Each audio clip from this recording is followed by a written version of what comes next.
Hi friends, আজকে দেখো chowmein করছি। এইটা এইরকম বড় হয় তো, তাই এটা একটা ভেঙে দিচ্ছি।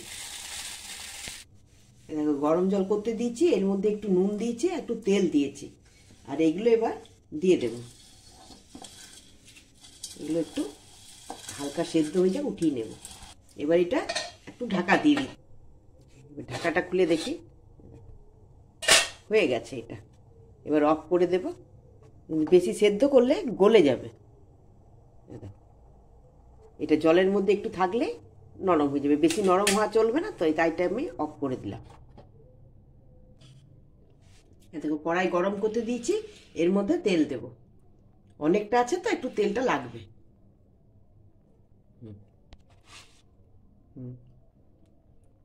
জিরে ফোড়ন দিলাম একটু। দেখো পেঁয়াজ কুচি করে দিলাম, একটু হালকা ভেজে নেব। দেখো একটু ফুলকপি দিচ্ছি, একটু বিনস, ক্যাপসিকাম দিচ্ছি। এগুলো একটু সব এবার নাড়াচাড়া করে নেব।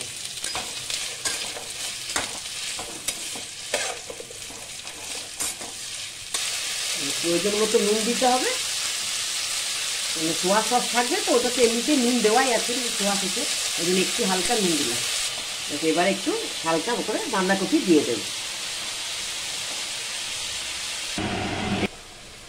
একটু জিরে গুঁড়ো দেব,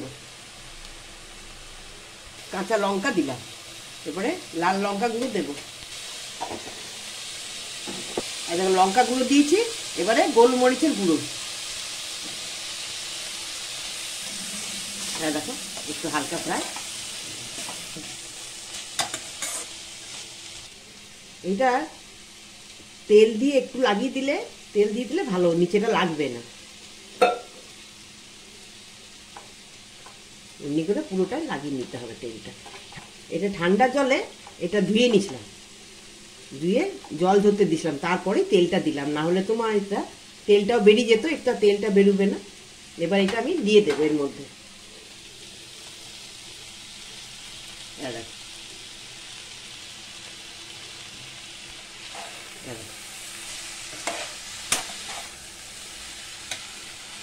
যারা পারবে তারা হালকা, নতুনদের করো না, পড়ে টরে যাবার ভয় থাকবে, এমনি করে করে নেবে, তাহলে ভালোভাবে হবে, নাহলে গলে যাবার ভয় থাকবে।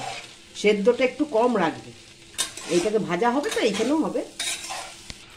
দেখো ওপর থেকে একটু চিলি সস, একটু টমেটো সস। এটা আবার থালাতে যখন দেব তখন আবার ওইখান থেকেও দেব। এটা হলো সোয়া সস।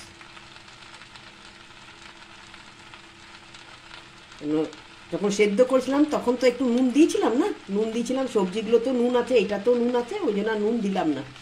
এটা কিন্তু দুটো হাতে ব্যবহার করতে হবে, তাহলে ভালো এটা মিলানো যাবে। ঠিক আছে, দোকানের মতো আমরা তো পারবো না এইভাবে, তাহলে এইভাবে তোমাকে করতে হবে। হালকা করে করে তুলবে, তুলে এমনি করে মিশিয়ে দেবে, তাহলেই হবে। ঝরঝরে হয়েছে একদম। দেখো রেডি হয়ে গেছে, এবার অফ করে সার্ভ করে দেবো। দেখো ওপর থেকে একটু সস দিয়ে দিলাম।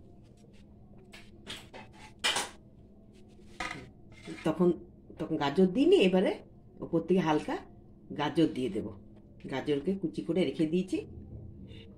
এমনি করে করে খেও, আমাকে লাইক করে দিও আর শেয়ার করে দিও।